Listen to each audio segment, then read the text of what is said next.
to get a happening race when it rains. Let's hope so. You're about to see the Malaysian Grand Prix. Your commentators, Martin Brundle and James Allen. James, what about these conditions then? Well, it puts us in mind of the race just a few years ago, Jim, when it rained 2 or 3 laps into the race. Remember, on that occasion, Michael Schumacher had to queue behind teammate Rubens Barrichello. The Ferraris were really at 6s and 7s. Everybody in the pits was at 6s and 7s. At least this time, they've got the weather before the start of the race. We're looking out of the window, looking down at the start grid to see if anybody is making a late change to the wet tyres, or indeed if they've already made that change. There's Chris Dyer. He is the chief race engineer for Michael Schumacher, and how often have we seen Schumacher be the master of these changeable conditions, knowing exactly what to do at each particular moment. No question at all that it is raining down here on this wonderful Sepang circuit, whisker over 3.5 miles long. One of the toughest Grand Prix of the year, the longest Grand Prix of the year at just under 200 miles, 56 laps we have in front of us, and how much of that will be rain affected, only time will tell. Certainly throughout the weekend here, it's been dry. Rain has been threatened, but the last time it rained in Kuala Lumpur was on Monday, and this has caught everyone a little bit by surprise, although some showers were forecast for later in the afternoon, Martin. Well, I've spoken to 2 key members of top teams on the grid, and they both said to me exactly the same thing: a 5% chance of rain passing over early, and they were completely unconcerned about what's coming down. You have to say the track is so hot down there that it's just burning straight off anyway. As regard tyres, you still have to feel that if it's looking at winter testing at least, if it's fully wet, the Bridgestone boys, therefore Ferrari in particular, have an advantage. But if it's sort of medium to nearing dry, we saw in Indianapolis last year, the Michelin runners in those conditions were absolutely flying, and the Ferrari's in serious trouble. So those transient conditions could throw something very interesting into this race. Well, yesterday in qualifying, we saw the teams egging each other on to run lighter and lighter fuel loads, desperately trying to get themselves onto pole position. And most of the drivers you can see there, we think, are going to make their first pit stop before lap 11. Well, we're joined, I'm delighted to say, from the BMW Williams garage by Sir Frank Williams. Frank, first of all, can you take the fight to Ferrari today? If it's changing conditions, we may luck into something special. From what we saw in practice, probably not. But Michael has taken a risk, we think, on a very soft tyre. This may be a miscalculation. We're praying it is. Yes, unfortunately though, Frank, the track's dropped down to just 40 degrees now with that light rain. Will you have spoken to particularly Juan Pablo about lap 1, or do you leave it up to the drivers to make their minds up just how aggressive they're going to be into those first few turns? Well, I think they're very experienced at curbing their aggression, and it all happens so fast as they go into that corner of cars moving across the road. They must make up their own mind on the spur of the moment. Will you have a sort of an each-way bet on a strategy if Juan Pablo does clear some of the cars? Because Webber may not have the race pace he's had in qualifying, could hold your boys up. Will you have an each-way bet? Has that been carefully discussed? I'm sure, like in every team, it's all been very carefully considered and discussed. I'm not familiar with everything they're going to do, but we can normally react to an unfolding situation quite speedily. Thank you very much, Frank, for joining us. Much appreciated, as always. There you have it then, the views of Frank Williams, boss of the BMW Williams team. Certainly he has had a word, Martin, with both his drivers in terms of what we saw in Australia. The two bumped into each other whilst an overtaking manoeuvre by Montoya was going on, and Ralf Schumacher said some pretty fierce things about his teammate Montoya this weekend, and I know that Frank has had a word with them both just to keep the fight outward of the team, fight the opposition, not each other. There is Montoya, and there are the dry weather tyres that he's going to start this Grand Prix with. As Martin was saying, this track is so hot and it's been dry for so long this weekend that it'll take a heck of a lot of rain in order to moisten this track in the first place. Well, it's been warmer all weekend than normal, 37 degrees pretty consistently, as opposed to the 30 or 32 that we've seen. And with the cars lapping about 4 seconds a lap faster than they did last year, that all adds up to a very tough cocktail and a real test of endurance both for car and machine. You'll see a lot of holes have been cut in the bodywork to keep the cars cool, and the drivers will lose about 3 to 4 kilos of fluid and body weight during the course of this Grand Prix. Many of them have a drinks bottle on board, and the parade lap about to get underway. You can hear the engines revving up. They're going to leave some rubber on their start positions, and away we go on the parade lap. Yes, everybody starting on used tyres, of course, the tyres that they had to qualify on yesterday. And there then, at the back of the grid, Fernando Alonso, the man who started at the very front last year, had an engine change, and clearly electing then to take up, forcing to take up the back row of the grid. And watching him come through the field today is going to be quite interesting. You have to assume they can't have fueled him up too highly, James, otherwise he'll struggle to pass, as he didn't have great straight line speed anyway. But the car is very good on longer runs, and we're really expecting those two Renaults to be quite menacing towards the second part of each phase of the tyres. Well, a lot of people were speculating that given his position, Alonso might do what Giorgio Pantano here is doing, and that's start from the pit lane.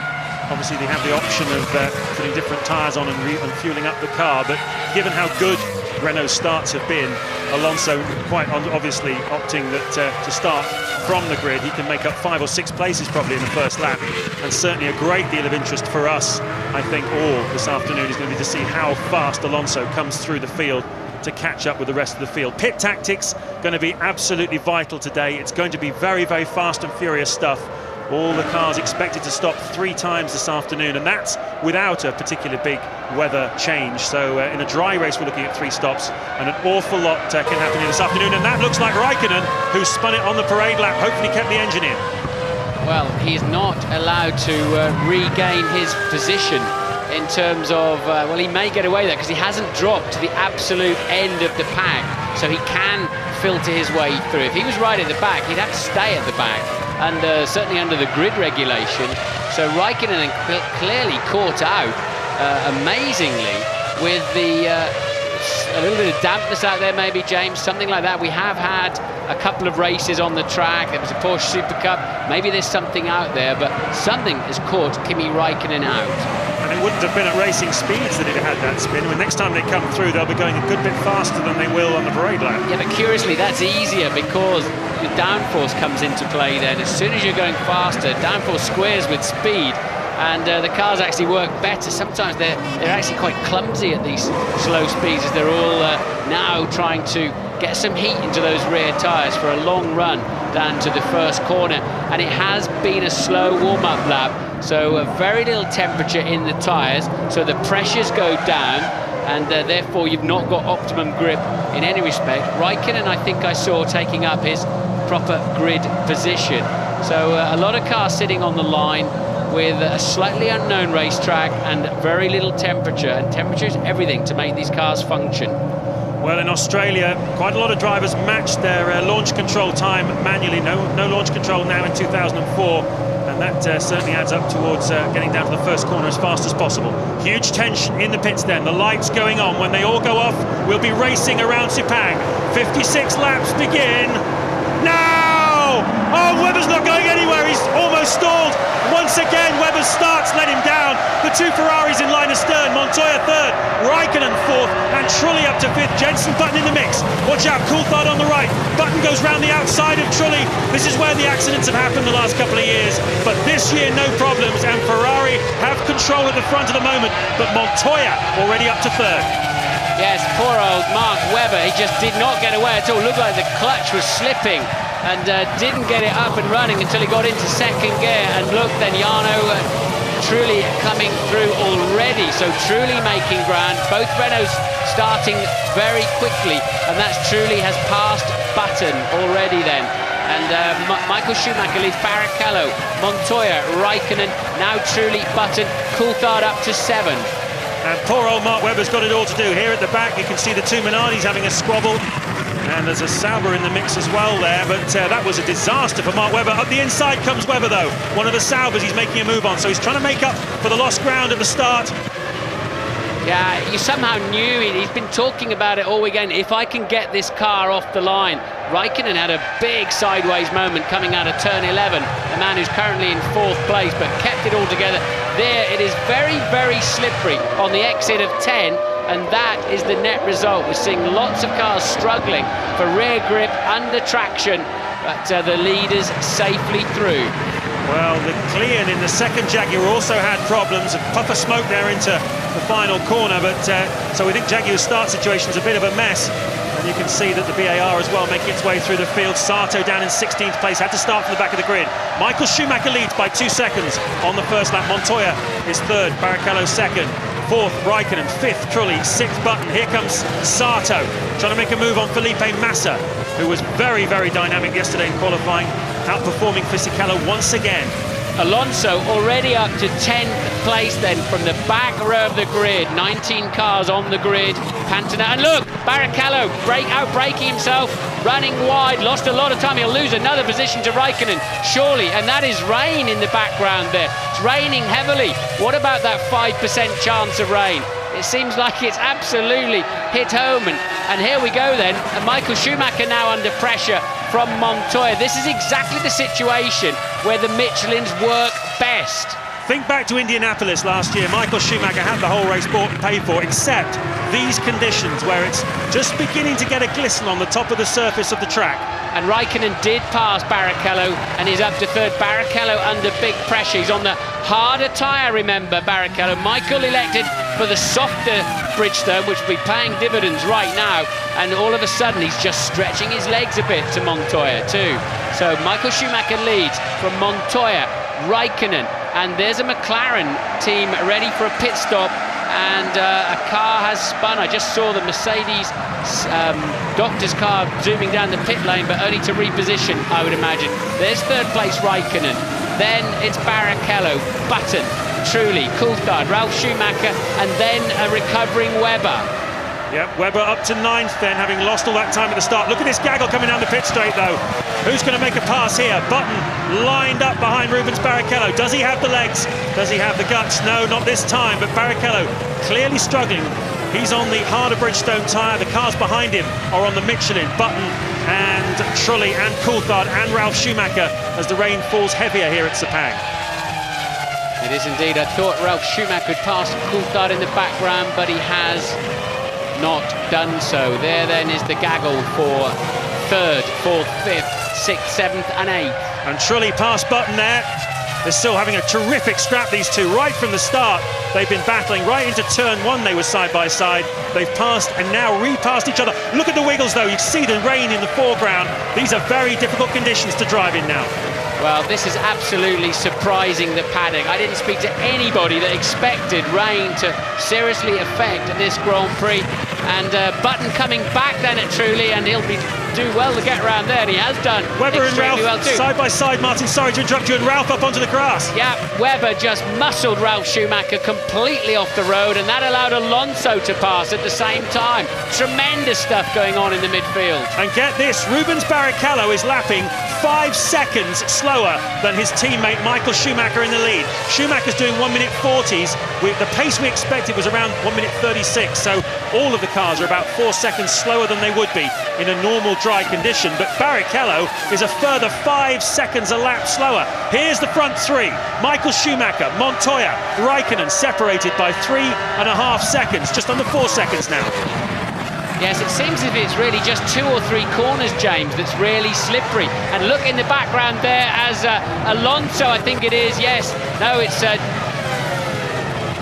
Alonso. Yeah, it is Alonso. He's made his way up from the back of the grid to challenge and pass Mark Webber for 8th place. That's a good run down there too. He must have tremendous traction off the last corner because he tends not to have good straight line speed. So the next man in Alonso's sights then is David Coulthard, who's currently running 7th. Michael Schumacher on lap 4 has a 1.5 second advantage over Juan Montoya. Raikkonen is third now, 5 seconds behind. Raikkonen, his last lap, a couple of seconds slower than Schumacher's. And Martin, here's the start again, that Jaguar not going anywhere. It just looks like a slipping clutch to me as everybody starts to make their way around the 2 Ferraris. A perfect getaway. Montoya safely into third place. And everybody super cautious there will remember well all of the incidents they've had here in the last few years. And look, this is from on board Alonso, who was last on the grid, and just demonstrates how good that car gets away.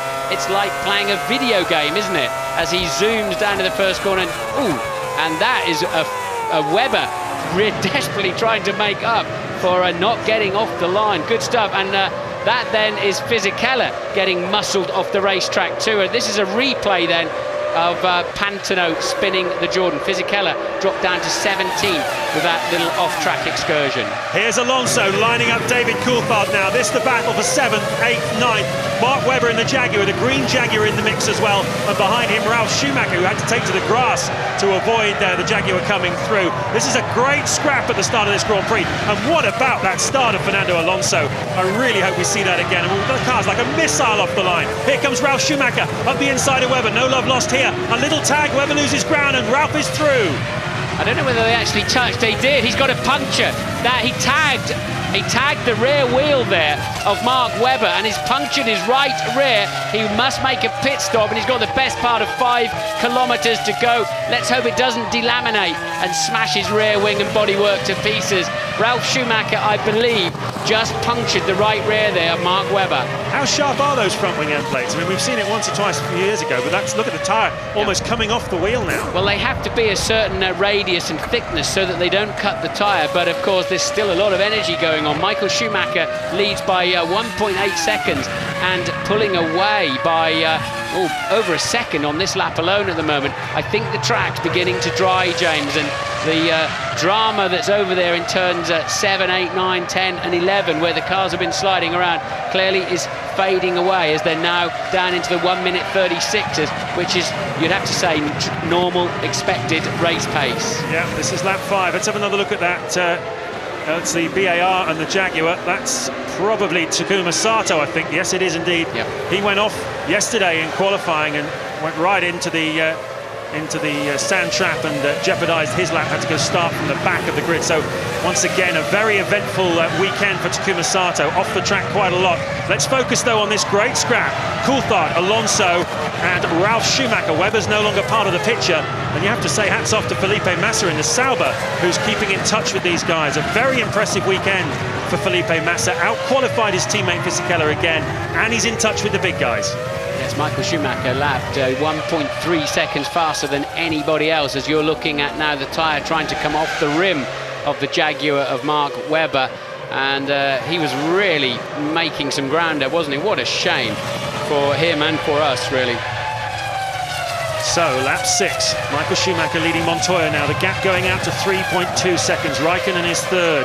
4th is Barrichello, 5th Button, 6th Trulli, 7th Coulthard. Then this is the battle here. Coulthard and Alonso, the battle for 7th. Ralf Schumacher is in 9th place. Massa is 10th. Heidfeld is in 11th for Jordan.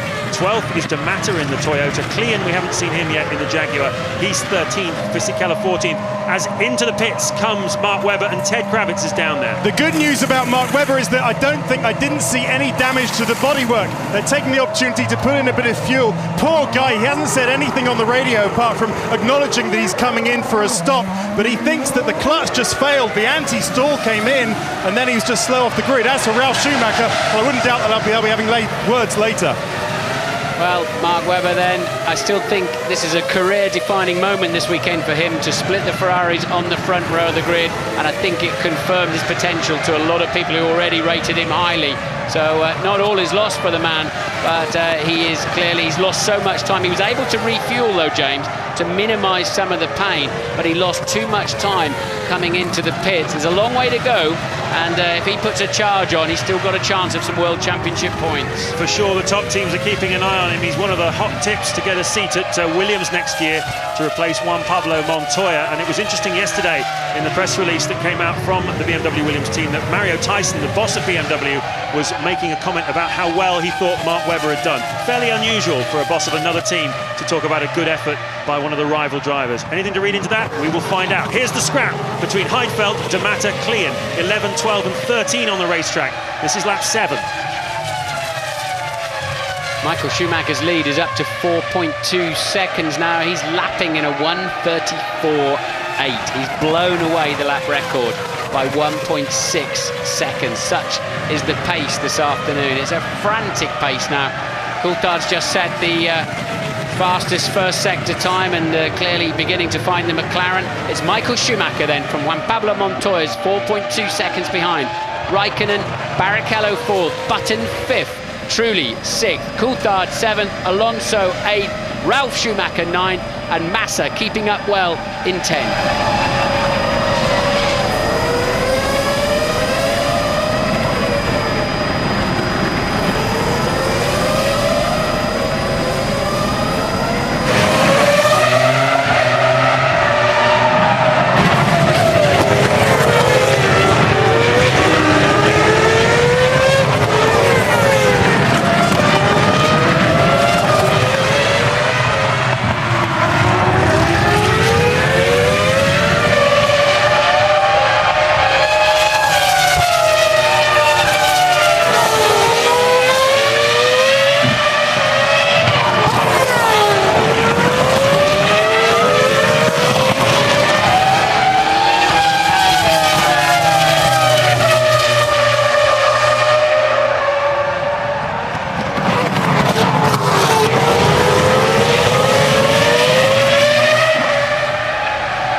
Malaysian Grand Prix at Sepang, and we've got a penalty for car number 14, Mark Webber, for speeding in the pit lane. He had to make an early stop after Ralf Schumacher tagged his rear tyres and punctured it, and he came in for tyres, and obviously on his way out he has gone too fast. There's the confirmation up on your screen. So Webber having to do a drive-through penalty. It's the first one we've seen so far this season. They have a different range of penalties now this year. There's certainly some offences will be meted out afterwards. We've had Fisichella in the pits. He was the first scheduled stopper. Here's Michael Schumacher on lap 9, the first of the big guys to come in for a stop. Just confirming what Martin was saying yesterday, that they had to go with a lighter fuel load to guarantee themselves pole position. Montoya, though, has been holding on much better than qualifying might have suggested, and was only just over 2 seconds behind Schumacher when Schumacher made his pit stop. So this is up to Montoya now. This is where he has to really push hard. Yeah, that's very interesting. Michael Schumacher went lighter and went softer on the compound of the tyres, and he's, mind you, also in his Coulthard, Alonso and Massa from 8th, 9th and 10th. There is Alonso, the man who started on the back of the grid, went quickly and immediately to P10, but pretty much stagnated in 8th place behind Coulthard and Barrichello in this lap too. So Ted, are you down there? Excellent work by McLaren. They got him out. They got David Coulthard out ahead of Fernando Alonso. They were very tight anyway. Alonso might have nicked it there, but McLaren have kept station. Good job. Yes, they've had to practice this pit in because it's quite clever in that final turn. You take an entirely different line into the last corner when you're pitting, and you can gain, you can almost ignore the corner and gain yourself a second or two on the way into the pits and minimise the pain of stopping here. So that clearly both Coulthard and Alonso got that right, and the teams got them out in their respective positions. Michael Schumacher has rejoined, but Montoya then leads the Grand Prix and was quite nicely hanging on, wasn't he? He certainly was. His last lap of 1:36.389. These are the laps he needs to make count if he's to retain the lead when he makes his own pit stop. They're out of sequence now, him and Michael Schumacher. And coming through, you can see Montoya leading. There is Ralf Schumacher. There is Michael Schumacher. Then he's fed in behind his brother into 7th place. And there's Rubens Barrichello making his stop, the second of the McLarens, Kimi Raikkonen in 2, and so is Jarno Trulli on lap 11. Montoya still out on track though, and his last lap was good, a 1:36.1, but not as fast as Michael Schumacher was doing before the stops. That's very good news. Montoya then had about 2/10 at least more fuel on board as well, and was managing to keep Schumacher in. And look at that then, Trulli getting out ahead of Barrichello. That's a position reversal then. Renault managing to get Trulli out in front of the Ferrari.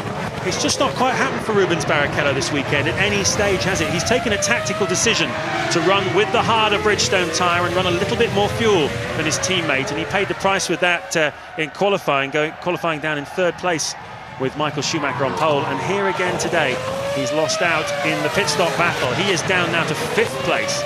Well, there was this feeling that Rubens had played a smart hand going for these harder tyres, but the track is a full 10-11 degrees cooler than it has been. And really, Michael Schumacher's not a 6-time world champion because he chooses the wrong tyres. Well, the other man going very well at the moment is Jenson Button. We haven't seen him, but he's in 2nd place, just under 8 seconds behind Montoya. And once again, BAR showing that their jump in performance over the winter is no mirage. They were been quick in Australia. They're quick here, particularly in race conditions, it seems. Button lapping in the mid-135s. He's half a second a lap faster than Montoya at the moment. Jenson Button now is definitely coming into contention in this race. Nick Heidfeld temporarily up in 8th place in the Jordan, going well in a championship scoring position at the moment because he hasn't pitted. But I tell you something, if Montoya or Button are on a 2-stopper, then as Ralf Schumacher pits and Ted is down there. Yeah, Ralf in from 6th place. They're going to add some front wing. He's been having a bit of graining on the tyres, so they're putting a bit of front wing, bit more front downforce. Good stop though. Where's that going to come out? I think he'll maintain 6th. Yes, indeed. So Montoya then still leading the Grand Prix. I was just beginning to say, if Montoya or Button are on a 2-stopper, they're looking very, very strong. We're on lap 12. Yes, if you bear in mind, it's now 2 laps since Michael Schumacher made his pit stop. You need about 3 kilos of fuel for every lap here, and well, it's starting to look better and better in terms of the competitiveness of this Williams package. They didn't look that clever in qualifying yesterday, but we're beginning to find out why. Certainly through the longer runs in free practice, this Williams has looked very fast indeed, as has the Renault, if either Trulli or Alonso could just get themselves up there into some free air. Montoya is 16.9 seconds ahead of Michael Schumacher, who was racing with. And we think, Ted tells us, he thinks he's coming in this lap. If he bolts down the pit lane, we'll know for sure, and indeed he does. And that is not enough time then to put him in front of Michael Schumacher when he comes out. So that's interesting. I don't think Montoya's got enough in the bag to lead the Grand Prix. In fact, he hasn't had particularly quick laps. No. Button pits too. Button in the pits from second. If he's not careful, Montoya, he'll feed back out behind his teammate Ralf Schumacher as well. So the last couple of laps, not fantastic. That was a very quick stop, though, for Montoya. 6.3 seconds by the Williams team. There is BAR as well, servicing Button. Where will he feed back into the equation? Michael Schumacher is, we haven't seen him, but I think he must have crossed the start-finish line to retain the lead. There is Jenson Button. And Montoya was 2 seconds behind Michael Schumacher before this round of pit stops. Oh, almost a clash there between Trulli and Button. And these two have been stuck together all Grand Prix. Now they're together again. Trulli resists. Button has to give way. No choice there, otherwise he'd lose part of his front wing. And once again, these two joined battle on the racetrack. Good stuff from Trulli. I thought he had overcooked it, but he mugged Button. Jenson really didn't have anywhere to place his car and was a little bit caught by surprise as he exited the pits. Your mirrors are looking pretty much down the pit lane rather than down the racetrack, and you can have some nasty surprises, particularly as the closing speed is something like 100 miles an hour between you exiting the pits and those drivers flat chat coming down the pit straight on the track itself. Well, I said the Renault was quick. Currently fastest man on the racetrack is Jarno Trulli. He's going faster than Michael Schumacher. He's going faster than Kimi Raikkonen. The lap times are pretty similar. We're into the meat of the race now. The order, Michael Schumacher is leading the Grand Prix. Montoya has fed back in second place. Jenson Button has fed back in fifth behind Jarno Trulli, with Kimi Raikkonen in third place at the moment. Last year's Grand Prix winner here in Malaysia. Poor old Mark Webber's about to be lapped. There's no point in him buying a lottery ticket today. He's had a failed start, and he got into mischief as he was coming through the pack. Some very aggressive driving that was a pleasure to watch, and then got tagged by Ralf Schumacher. Had to make a pit stop for a new tyre, and in doing so committed a speeding offence in the pit lane and had to make another drive through. So nothing working out for Webber at all. And Ralf Schumacher appears to have slipped back down to 10th. I thought he may have leapfrogged a few cars in there, James, but hasn't done so at all. So it's Michael Schumacher from Montoya by 6.4 seconds. After Michael's stop and his in and out laps, he was much quicker than Juan Pablo Montoya. Raikkonen third. Trulli then is fourth. Button fifth. Barrichello sixth. Sato is seventh, but has yet to stop. Coulthard 8, Alonso 9, Ralf Schumacher 10. Montoya's on a charge. He took less fuel on in that first round of pit stops than did the rest. He was only stationary for just over 6 seconds, but both Schumacher brothers took on well over 8 seconds worth of fuel.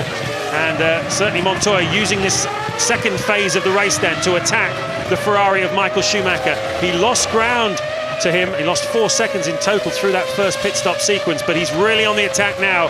Fastest man on the racetrack. There's your race leader, Michael Schumacher, looking in his mirrors to see Mark Webber, who is a lap down, having had to do a drive-through penalty.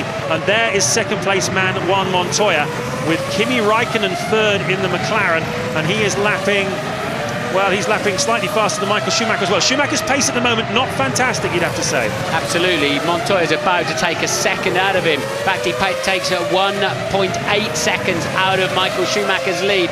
It's now down to 4.6 seconds, and it's a new lap record for Juan Pablo Montoya. Very much enjoying this fresh set of Michelin tyres after his first of 3 pit stops this afternoon. Lots of action to come here. Certainly is. Trulli and Button still duking it out for 4th and 5th places. There they are. You can see them, but actually Button's just lost a little bit of ground now. A little puff of smoke out of the back of that car. And once again, Martin, you have to say tremendous reliability from these cars. It's a one-engine formula now. You're only allowed to use one engine during the Grand Prix weekend. And hats off to all the engine builders. They've managed to make these engines much more durable and last a whole Grand Prix weekend. And they haven't lost any power at all. These cars lapping 4 seconds faster than they did last year, thanks to the advances in tyres and aerodynamics and chassis design, and no loss of power at the time of finding all this extra reliability. We haven't got any retirements so far, would you believe, and we're half an hour into the hottest and toughest Grand Prix of the season. Yes, there's a good fight going on. Coulthard, Alonso and Ralf Schumacher. There's just over a second between the three of them as they're fighting over 7th, 8th and 9th. Sato has now pitted in the PAR and dropped himself out of that little squabble. Again then, let's have a look at Montoya's lap so far. He's about 1 or 2 tenths up this time only. And did he lose time passing Webber in the background there? Webber really going round quite slowly now, as if he's got some kind of problem. Yeah, he did. He lost 1.5 seconds Montoya behind Webber there, so his lap was only 0.4 of a second faster than Michael Schumacher's, and that's all he was able to nibble out of Schumacher's advantage. The gap now 4.2 seconds. Here is the scrap that Martin was talking about. Great stuff. Coulthard, Alonso and Ralf Schumacher. And Alonso, I think, seems to have sort of settled into a rhythm behind Coulthard. I wonder whether he feels he could lap quicker. He's doing mid to high 1:36s, and certainly the Renault was going quicker than that in the free practice sessions on its long runs. Yes, so Montoya did reduce the lead of Michael Schumacher's down to 4.2 seconds now, and we're looking at this scrap for 7. Such is the level of competitive quality in the top 10 this afternoon. Michael Schumacher leads by 4.2 from Montoya. Raikkonen holding station in 3rd, Trulli up to 4th, Button 5th. Barrichello struggling on those hard tyres in 6th place.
Lap 18 of the Malaysian Grand Prix from Sepang. Michael Schumacher leading by only 3.4 seconds now from Juan Montoya, who continues to eat into the lead of the Ferrari. This second stint is definitely advantage Montoya. He lost ground over the course of the pit stops. He stopped 3 laps later than the Ferrari, which is very encouraging for the competitiveness of this season as one of the Minardis gets a little bit wild. It shows the Williams is a very competitive package, certainly in these high temperatures.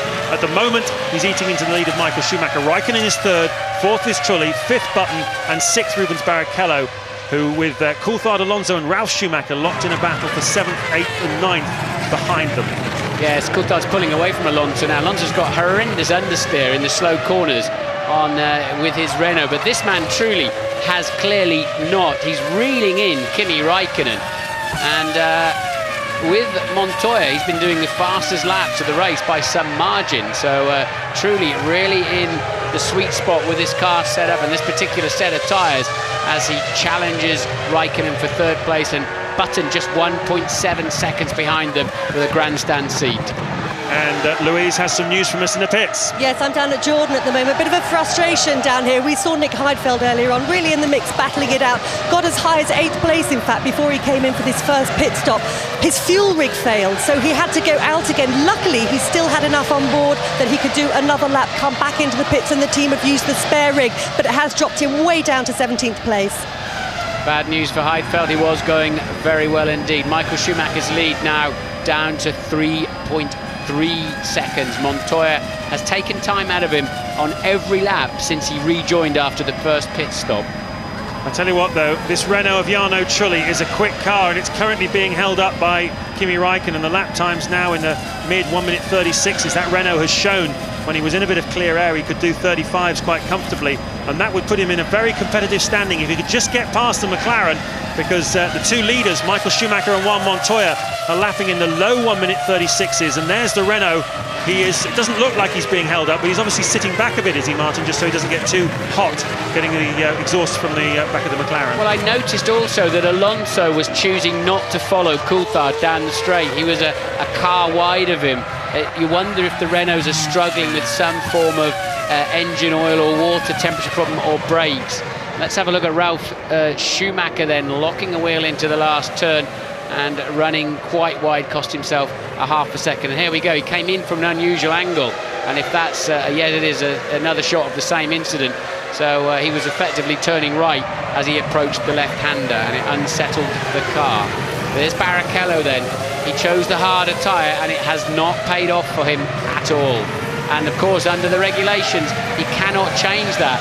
That decision was made on Friday evening, effectively, and that is it. You're then locked into that decision for the rest of the weekend as to which of the two types of dry weather tyre you're going to use.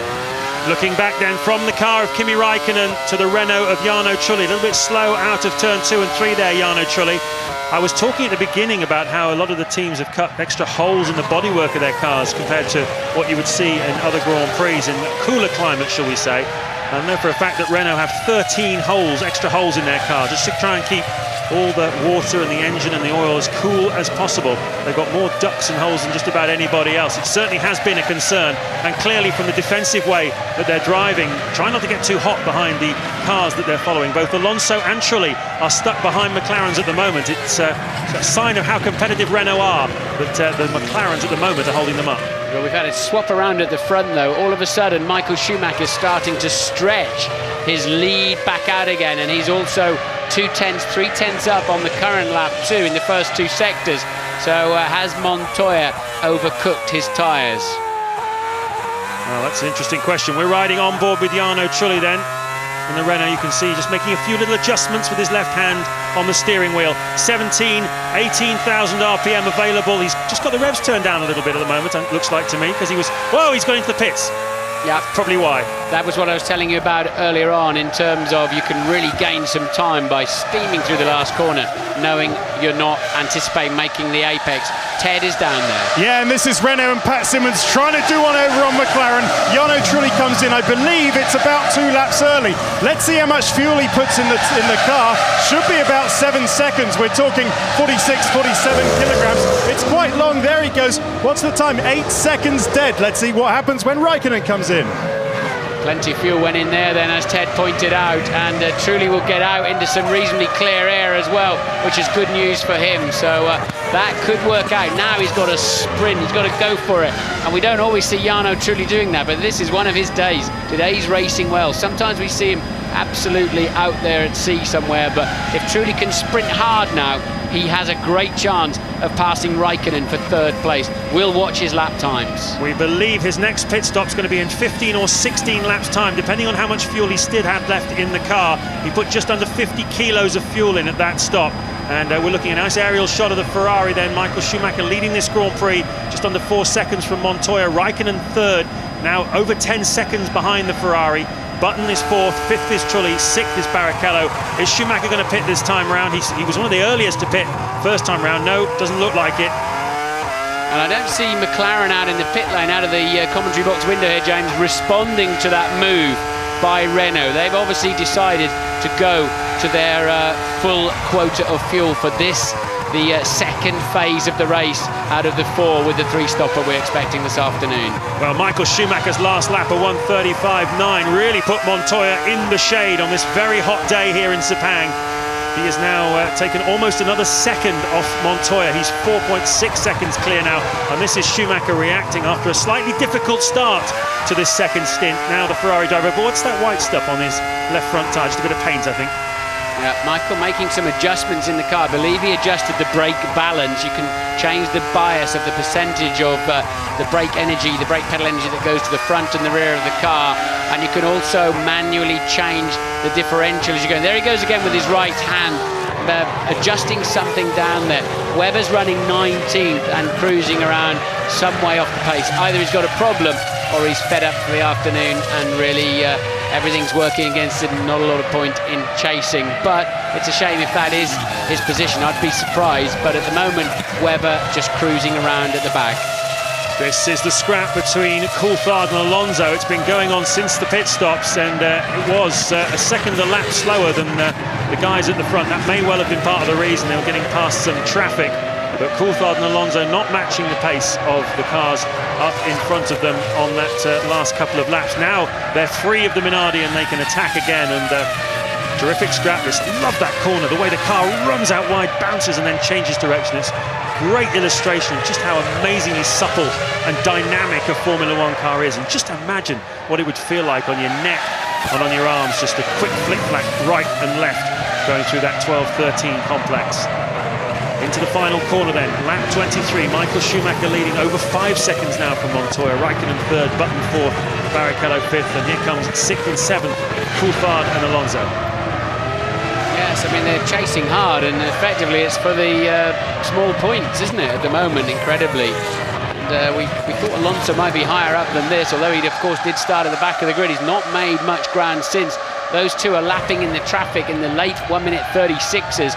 Meanwhile, Michael Schumacher's just done a 1:35.4 and stretched his lead to 5.5 seconds. Montoya's shot his bolt on this set of tyres, no doubt about it. We were going to look at Jarno Trulli's times. It's a 1:35.8. Raikkonen did a 1:36.1, and although they're not together on the racetrack, they are effectively racing each other because Trulli has already stopped and he pulled 3/10 out of him on that lap. So at the moment, Trulli is in shape for a good run at passing Raikkonen. Well, let's just analyse what happened after that first round of pit stops, Martin. We saw Michael Schumacher initially quite slow, but we know he's on the softer Bridgestone tyre. Do you think it was just that intelligence, that racing brain of Schumacher's, knowing he didn't want to monster the tyres too much in the early stages because he needed them for the whole duration of his stint, whereas Montoya, perhaps in his eagerness, has over-egged his tyres in the early stages of this stint? Now, I did hear that those softer Bridgestones were a bit of a gamble to some extent for Michael, and that they did fade away after 3 laps, grained up, and then came back in a longer run later. So it looks as if that's exactly what's happened. He was struggling in the beginning, and now they're really coming to him. Maybe as the rubber's wearing down a bit, there's less rubber moving around, they tend to run a little bit cooler, and it seems then that the tyre comes into a very nice zone. All of the people in the grandstand in front of me, and look, this is then Alonso and David Coulthard for position into the corner for 7th then, and 6th rather, as that Alonso's taken over. The crowd are on their feet in the grandstands. They saw that one coming up. Well, now we'll be able to see whether this Renault is indeed faster than the McLaren, as we were suspecting it might be.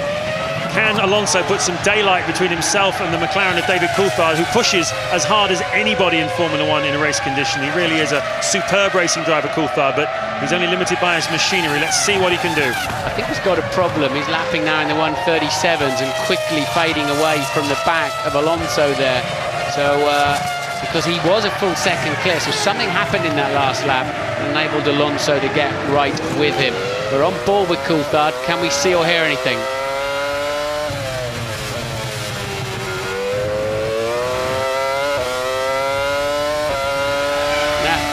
On all 10 cylinders at the moment. There's your race leader, Michael Schumacher, by 6.3 seconds it was. And now it's 7.4. That's how long it's going to take Montoya, in your view there, to get into the turn one that Michael's already passed through. Raikkonen's third. Let's see, he's done a 1:36.1, and we'll wait for Trulli's time again. But at the moment, Trulli's just about matching Raikkonen. It'll be very equal when Raikkonen makes his second stop. Alonso in, Coulthard in. So at the moment, Coulthard then, nothing, no smoke, nothing coming out of it. Maybe he got wrong-footed somewhere or made a mistake. This is a straight race between the two teams then as to who can get their man on the racetrack first. Coulthard having just lost out to the young Spaniard before they came in. Coulthard's away, and they're doing a longer fill on the Renault, a very long fill, as they did with Jarno Trulli. Is this smart work from the Renault team to stretch this phase of the Grand Prix? Coulthard then back in front. Well, what do we know about this Renault? We know that it's very, very quick on long runs. We also know that it's the most gentle on its tyres of all of the Michelin runners. Clearly, Pat Simmons, who was for a couple of years back in the mid-90s the engineer of Michael Schumacher and saw him to 2 world championships with the Benetton team, he's the tactical brain on the wall at Renault, and he clearly feels that his 2 cars can go an awful long way and keep the pace up with the fuel without destroying the tyres. And it's a very big tactical gamble, because there's an awful lot of cars who are very competitive turning the same sort of lap times this afternoon. Really, all of the top 9 cars are as fast as each other, with possibly the Ferrari a little bit quicker at the front of Michael Schumacher. So it's a big gamble by Simmons. Let's see if it works for him, as into the pits comes Kimi Raikkonen from 3rd place. Jenson Button now takes over 3rd place from him. Yes, this is quite crucial then for McLaren, and Ted is down there. Well, this is the battle with Jarno Trulli, as you remember. Now, David Coulthard added 2 holes of front wing on his stop. Nothing for Kimi Raikkonen. They're very slow getting the hose up. Just a bit of a hesitation, but that might make the difference. Mark Webber off the track. Looks like he's stuck in the gravel while Ted was talking. And a really horrible afternoon for Mark Webber after the joy of yesterday. There's the scrap between the 2 Renaults, and there is Trulli. He is behind Raikkonen. He rejoins behind Raikkonen. No great surprise there, because Raikkonen was ahead of him on the racetrack going into these stops. Jenson Button, though, is certainly gained from that. He is ahead of the McLaren now. So the early stop then for Trulli didn't work, but because he had a long run, he's got a longer run here, may pay for him in this stage. Louise has some news about Mark Webber, who you're watching spinning off the racetrack. Well, I'm just wondering if that was a bit of frustration on Mark Webber's part. You mentioned earlier on that his times had slowed down quite a lot. The team were worried. They thought he might have a problem. He'd done that long lap on a flat tyre. But in fact, he radioed in to say, no, the car was fine. He was just getting a lot of blue flags, having to move out of the way. He was then stuck behind Jean-Marie Bruni, who he just got past. His lap times were picking up. He just done his quickest sector of the race, and as I say, he's then spun off. Well, here comes the battle for the lead then. Michael Schumacher is in, and we saw Juan Montoya in on the same lap as well. That's an early stop by Schumacher. They took on very different amounts of fuel, these 2, so slightly surprising they should pit on the same lap, but they rejoin at the same time, and it's the length of time it takes to get out of the pits is the difference between them. It was 9 seconds before this pit stop. Let's see what it's done for Montoya. At the end of this lap, we'll see what the gap is between them. Yes, and Jenson Button, you can see just coming out of the pit lane, also chose that moment for his second stop of the afternoon, but Michael Schumacher had stretched it, as you said, to 9.3. Button feeds in front of Kimi Raikkonen then. Raikkonen's had his second stop, and that is very significant. That is for position. Not just for position, for podium. The elusive podium that Jenson Button has failed so far to get in his 67 Grand Prix. He's come close on several occasions, not least here. If you remember a couple of years ago in the Renault, he was almost going to get a podium, and then on the last lap, he lost 2 places. Last year, he was competitive here again with BAR, and he is currently in 3rd place, having made the same number of stops as the 2 cars in front of him. Well, we didn't see it on screen, but we heard Ted talking about it. Raikkonen was slow getting away from a normal pit stop, and that's allowed Jenson Button up into 3rd place. Well, another superb drive then by young Jenson Button. Had a very relaxing holiday in Koh Samui in Thailand after the Australian Grand Prix. Arrived here looking super relaxed and very calm and really up for the fight. He really is enjoying himself as team leader at BAR now. An awful lot of people in the paddock trying to put him in a Williams next year, but he's saying, hey, I'm not going anywhere if it carries on, BAR carries on making this kind of progress. You know, we're racing Williamses for position. At the moment, he's in front of one Williams and behind the Williams of Montoya. Yeah, it's a net third place, of course, because some drivers have yet to stop for their for the second time this afternoon, including the current race leader, Rubens Barrichello. He's yet to stop. And so Button is not fully in that third place yet, but he will be very shortly when it all shakes out after they've all stopped for the second time. Absolutely. So 29 laps remaining, almost.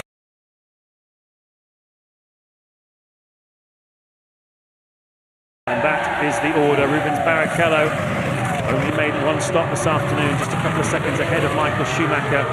We haven't yet seen what kind of lap times Schumacher's doing since that pit stop, but certainly Montoya was 0.3 of a second faster on his outlap. That's twice now coming out of the pits that Montoya has been quicker than the reigning world champion, who likes to think he specialises really in being the man of the outlap. Someone's blown though. Is that one of the Williams? I think it might be Ralf Schumacher. Yellow helmet certainly would. Yes, it is. Ralf Schumacher then, the first major engine failure for BMW Williams in a Grand Prix this season, and what frustration for him. Well, that's a rare occurrence these days, and Louise is with Mark Webber. Yeah, with a slightly frustrated Mark Webber. I mean, if it could go wrong today, it did, didn't it? Absolutely, yeah. Very difficult to get the car away, and then Ralph drove into the back of me, gave me a puncher, because he was pissed off that I passed him. So, and then I got a drive-through penalty, and then I spun. I was speculating that maybe you were pushing hard. I know you've been frustrated, stuck behind back markers. Is that what caused you to spin, trying to get back on the pace? No, I had a lot of rear tyre wear, so the car was quite difficult in braking. So, but it's my fault. I got to drive to those conditions. So, unfortunate for the team. But we'll be back. We keep learning. Bad luck.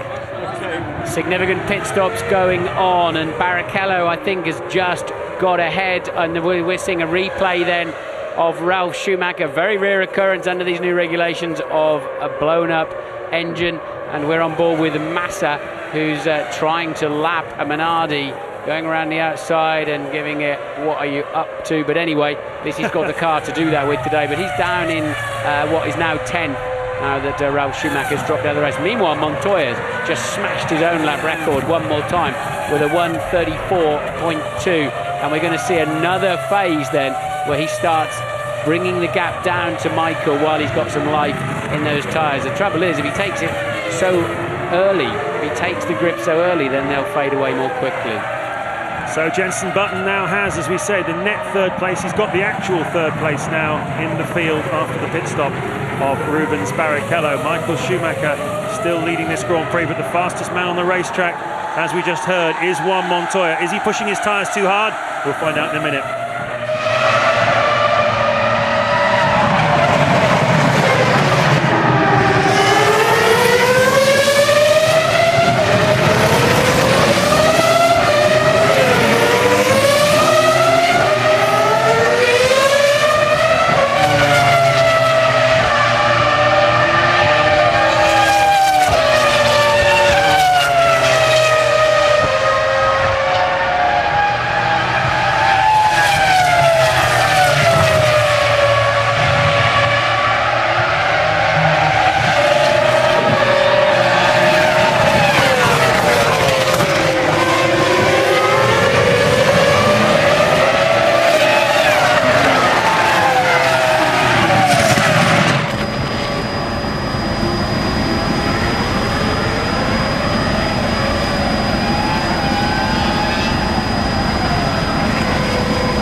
second half of the Malaysian Grand Prix at Sepang, and you're riding on board with race leader Michael Schumacher, whose Ferrari engine is revving, as you can see, up to about 19,000 RPM.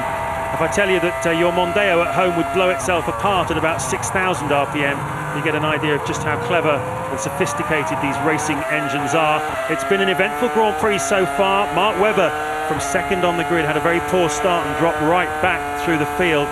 Michael Schumacher, though, was quicker once the tyres settled down than Juan Pablo Montoya. First round of pit stops, Montoya seemed to be very, very quick in the initial stages, but then he perhaps overused his tyres in the first couple of laps and had to drop back from Michael Schumacher.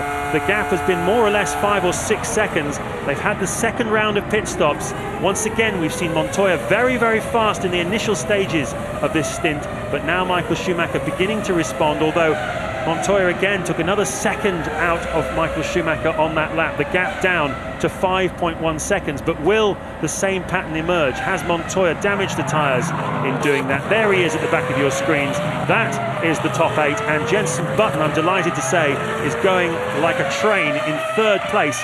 His nearest rival is Kimi Raikkonen, who's 2.5 seconds behind him in the McLaren, and at the moment is not on the pace of Jenson Button, who's comfortable in third place. Ted has some news on Ralf Schumacher, who's retired. Just went into Williams. They've had no warning lights on the telemetry, no flashing red lights. They do think it's an engine failure too, but it went so quickly. It happened so quickly. It could have been caused by something else, electronics or hydraulics. We'll find out soon. Yes, so Ralf Schumacher then one of only 2 people to retire from this Grand Prix, the other being Mark Webber. Webber didn't get off the start line, had some kind of problem with the clutch and didn't get away, fell back through the field, came aggressively back through, was tagged by Ralf Schumacher and had a right rear puncture.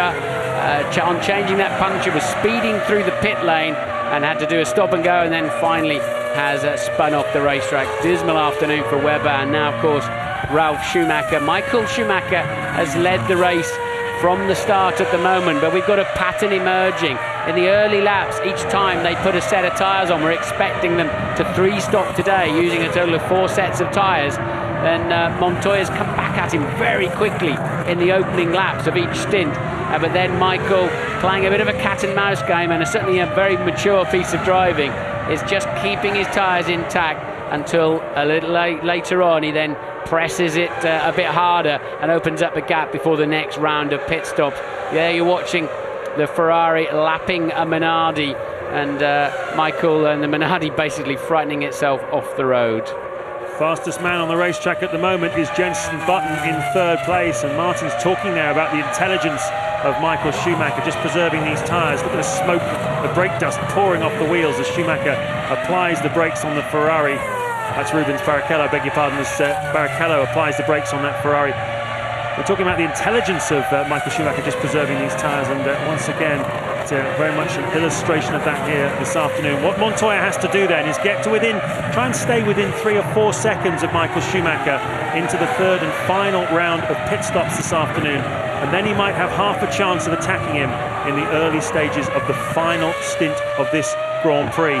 Just the challenge of the Renaults, Martin, seems to have faded a little bit, doesn't it? Trulli now lapping in the 37s in 6th place, and Alonso in 9th place, lapping in the mid 1 minute 38. So Renault have really faded in this second half of the race. Well, they fat fueled the car, didn't they? We saw them put a full 8 seconds of gas in at the stops, and Alonso absolutely nowhere at this stage. A full 3 seconds a lap away from the ultimate pace, and drop back to 9th. You're right, Trulli down in 6th. Beginning to be caught by Coulthard, who's 7th, and the man on the move also in the middle of the pack is Barrichello, who's beginning to close down 4th place man Raikkonen too. So at the moment, both BAR Hondas in the points then. Button 3rd, Sato now up to 8th and comfortably ahead of 9th place man Alonso. Sato only having stopped once so far this afternoon, and of course started from the back of the grid, so clearly they opted to put a bit more fuel in it. Well, Alonso too started from the back of the grid and was up in very, very quickly into 7th place and battling with David Coulthard for that 7th place. We saw him put 13 seconds worth of fuel into that Renault at the second stop as Nick Heidfeld goes past us very, very slowly down the main straight, the car spluttering and coughing. So I think Jordan has got some problems. There he is. You can see him going very slowly. Alonso just jinks around him. But even so, despite the fact Alonso's carrying all this fuel, 1:38.3 is his lap time, and it's not really the kind of pace you'd expect. It's got all the hallmarks of a car that's running out of fuel, has Heidfeld. We've already heard from Louise. They had a problem refueling the car at the stop. He had to come back in again. I wonder if they got enough in. He seems to be just scooping up enough to be getting around, or it could also be an electrical problem, but it does have, as I say, the hallmarks of a car short of petrol. Michael Schumacher has halted the charge of Juan Montoya then in this stint. He's reversed it, and he is now faster. He was faster on that last lap, but Montoya, just as soon as I say that, they crossed the start-finish line, and Montoya's taken another half-second bite out of the lead. It's under 5 seconds, and Montoya does not appear to have done the tyres too much damage. Michael Schumacher not able to go any faster than a 1:36 at the moment, and there's no traffic that you can see there that's holding him up. So is this the turning point of the Grand Prix, I wonder? Is this where Montoya now starts to really attack Michael Schumacher? Yes, we're not even halfway yet, so lots of action, and Montoya very much keeping Michael Schumacher honest this afternoon. Good news. And Button is about 10 seconds adrift of Montoya, so not really in a challenging position, but certainly lapping very nicely. Well, in fact, he is lapping at the same pace as race leader Michael Schumacher, while Montoya is a good half-second faster. Kimi Raikkonen is fourth, 20 seconds behind race leader Michael Schumacher, and 3.5 seconds now behind Button, so he's being dropped by the BAR, and Barrichello is fifth, Trulli is sixth, as we ride on board with the struggling Jordan. That's rather strange. He didn't go into the pit lane, so clearly it's not fuel, it's some other kind of problem. Heidfeld did a 2:06, though he's a half a minute off the pace. Not really a lot of point in carrying on, son. I'd have thought he'd have stopped and asked them to fix whatever it is. There's no point in lapping half a minute away. You'll lose all tyre temperature and you're going nowhere, really. That's very strange. Well, we've got 21 laps, you can see at the top there, that's the counter board. 21 laps remaining out of 56, one of the new graphics for this year. We're certainly enjoying the coverage we're getting from FOM television. Very nice pictures, lots of onboards, really well directed as well. And this graphic telling you that it's 21 laps to go then in the Grand Prix. And I can tell you that Michael Schumacher has again lost ground to Juan Montoya. Probably getting past that Minardi, I would imagine, contributed to it. Now Montoya has to get past it as well. But that is the gap between them. The lowest it's been at any stage in this Grand Prix was 2.2 seconds before the first round of pit stops. Schumacher was able to eke it out a bit to 6 or 7 seconds, but now it is back to just 4.4 as into the pits comes Takuma Sato in the BAR from 8th place. Second stop of the afternoon then. He's on a different strategy to the others. And, a total of at least 21 men going to work to change the 4 tyres, clean out the radiator ducts and refuel the car. And nozzle slow in coming off there, but he wasn't under pressure from Alonso, who was a full 16 seconds behind him in 9th place. Sato then looking at a possible World Championship point this afternoon. His teammate Button, who ran 3rd here last year until cruelly robbed right at the end with a suspension problem and tyres going away. Jenson Button up in 3rd place in the sister BAR as Montoya skims around the outside of the final turn. The gap was 4.4 seconds. It is now 4.5 seconds. Are we seeing exactly the same thing again, where Michael now just starts to stretch it out? You have to say, Montoya's seemed to have been stronger longer in this stint, doesn't he? He does, but the tremendously encouraging thing for this Grand Prix season is that he is on the same pace throughout this Grand Prix as the Ferrari of Michael Schumacher. There's no question Schumacher is pushing as hard as he can and as hard as he dare, and the same is to be said for Juan Montoya, and they are matched for speed. And a very different story from what we saw 2 weeks ago in Australia, as Heidfeld finally brings the stricken Jordan into the pits. I suspect they asked him to carry on the racetrack while they were looking at the telemetry to see if they could understand what the problem was and have a fix for it. If it's a change of the steering wheel, change of the EC, the electronic control unit, or the gearbox control unit, and maybe that's why they asked him to pot around till they've had a bit more time. Well, I was talking about the Renaults, the challenge of the Renaults. They put a lot of fuel in the last round of pit stops. They've started to pick the pace up again now. Jarno Trulli lapping the same sort of pace as Barrichello and Raikkonen in front of him. He's 6th and in 8th place now after the pit stop of Takuma Sato. is Alonso, a long way back from the leaders, but again starting to pick the pace up a little bit too. And Ted, I think, has some news for us on that. Well, all good. It's good news for all you Renault fans and anyone watching at the factory at Enstone. He does not have any mechanical problems. I went into Renault, they said no, he's reported no problems. The car's okay, the tyres are good, they're getting better. But of course he did stop for 13 seconds, so surely he doesn't have to stop again in this race. Given that fact, I don't think his lap times are that bad. Well, he's certainly losing a lot per lap though, so I'd be surprised if that strategy pays dividends, but we'll have a look. He's 67 seconds away from the lead and lapping very slowly. I can't see that looking special at this time. Yeah, at the moment he's 30 seconds behind David Coulthard, which is about the sort of time you need to make a pit stop. So even with the guys in front of him all making a stop, he isn't going to jump ahead of them by virtue of the fact that he doesn't have to stop again. That's not going to work out for him. And as Martin said, the pace he's going at the moment is simply not fast enough in order to take advantage of that and to eat into Coulthard's advantage. Talking of eating into advantages, look at that, 3.6 seconds now, the gap between Michael Schumacher and Juan Montoya. Schumacher slow on that last lap, a 1:36.3 in respect to what he can do and what he has been doing. But Montoya turning the wick up once again, 35.5, but he's obviously lost some ground now. So the lap times are slightly all over the charts for Montoya, aren't they? The sector time, certainly. Yes, it looks like Michael made a mistake on the previous lap somewhere and we didn't see it on screen. And Montoya's done a similar thing this time. That's how hard they're pushing. I mean, these are blistering times they're doing here this afternoon. Stunning race pace. They're on lap 38. They're towards the end of lap 38. Montoya then has lost 6/10 in the middle sector of the lap, and in the distance then is Button and Raikkonen and Barrichello, a few seconds adrift of each other down the straight, mixed up with the back markers. Yeah, Button's got 2 cars between himself and Kimi Raikkonen, and that can nicely be described as a cushion, I think. The car working very well. Listen to the Honda engine. Screaming down the pit lane, 195 miles an hour before we hit the brakes. About this point into the 50-mile-an-hour turn 1, and Jenson Button is hooked up and in the groove. 19,254 RPM from the Honda, and they really have taken strides forwards over the winter. The chassis designed by Jeff Willis at BAR is a peach. It's working very well with the Michelin tyres. Honda have invested a lot more money and a lot more commitment, and the net result is a package that really is working well at the moment as Coulthard pits from 7th place.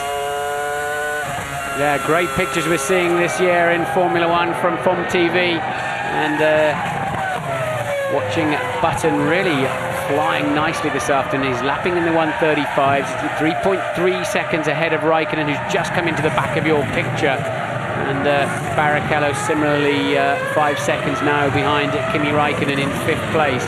So it's Coulthard then that's the first of the 3 stoppers this afternoon. He has rejoined the racetrack. Fernando Alonso has just gone past us, so we don't know yet whether Alonso was close enough to nick that place off Coulthard, but I don't believe he was. I think Coulthard is still in 7th place and Alonso is still in 8th, so that tactic hasn't worked really for Renault. Into the pits though comes the man who can challenge Michael Schumacher for the race win today. This will be the 3rd and final stop for Juan Montoya. For the first time in this race he's coming in before Schumacher. Let's have a look how quickly the Williams boys do it.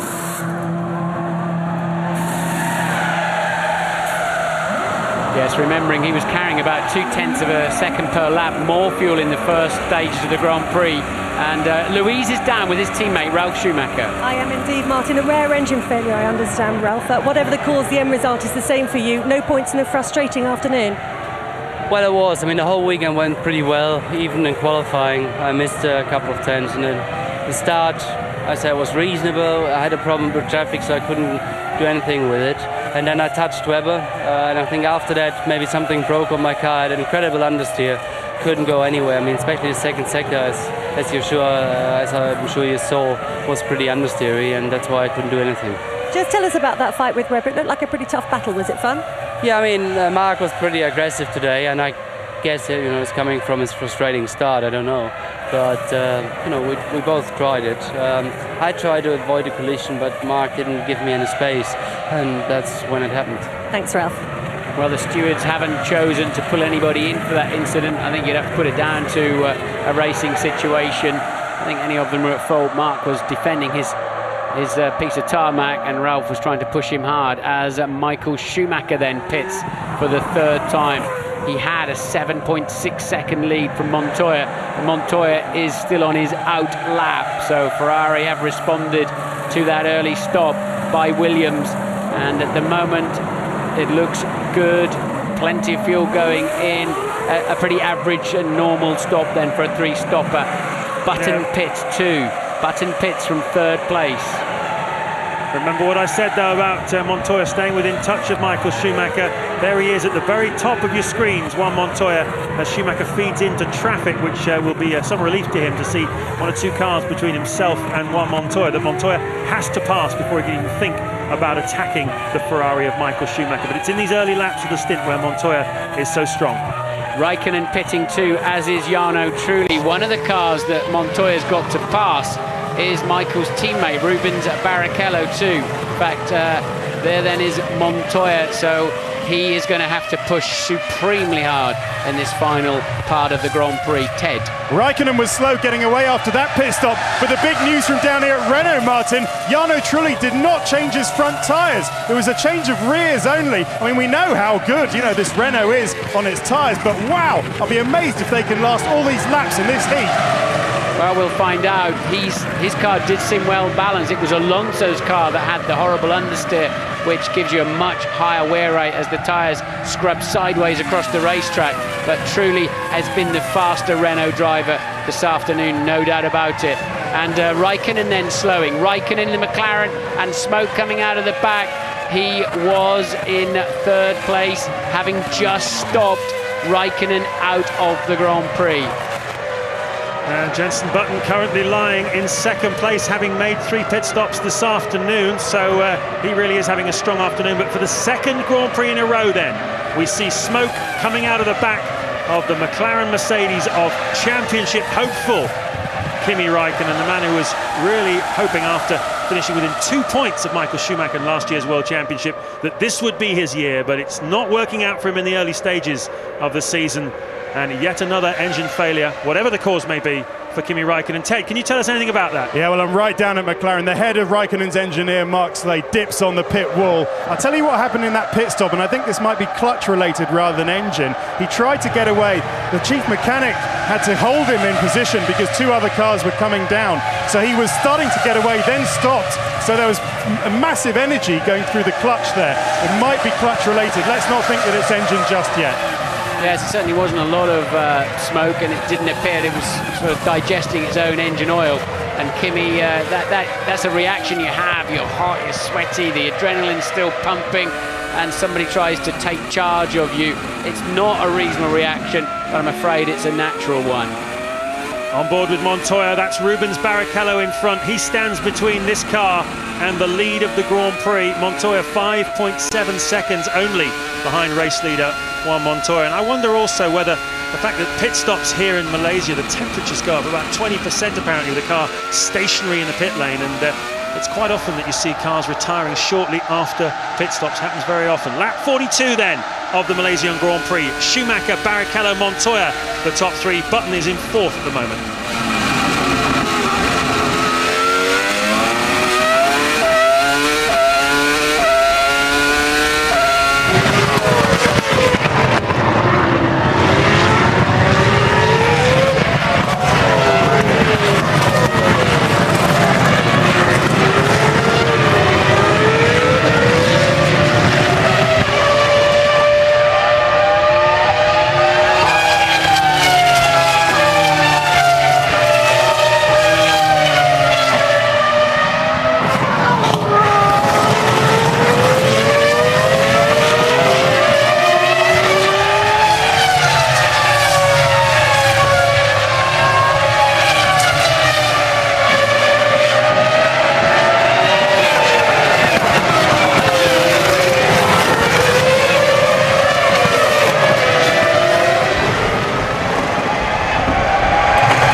13 laps to go in the Malaysian Grand Prix from Sepang, just south of Kuala Lumpur. It's 34 degrees hot in the air temperature, 43 the track temperature. Really sweltering day, and frustrated in the cockpit of the Williams of Juan Montoya. Yeah, definitely after the Ferrari of Rubens Barrichello has been holding him up for the last 2 laps. The tactics have worked out such that Montoya, when he made his stop, came out behind Rubens Barrichello, who's been playing a holding role really for Michael Schumacher. The gap was under 5 seconds before this happened, and now it's gone out to 9.1 seconds to Juan Montoya. But I think Barrichello is about to make his 3rd pit stop of the afternoon. There he goes into the pit lane. That means Montoya's got clear air, but he's also got nearly 10 seconds to make up with just 12 laps of this Grand Prix in which to do it, and that probably means it's advantage Michael Schumacher. So a critical role at a critical time played by Rubens Barrichello. Yes, I think they were also in some traffic too, which cost them both time, but surely Rubens was not in any particular hurry with his teammate's main contender locked in behind him. The way the traffic played out, Schumacher's lead 9.6 seconds. Where will Barrichello feed back in? It's at least behind Trulli, isn't it? Who's that just gone through? No, it's a Minardi, isn't it? So we'll have to wait and see where he fed back in. We can't tell from this picture. But Montoya then also, I wonder if he's now sensed he can't make the difference in these last few laps, James, because his pace, he wasn't exactly hustling Barrichello, was he either?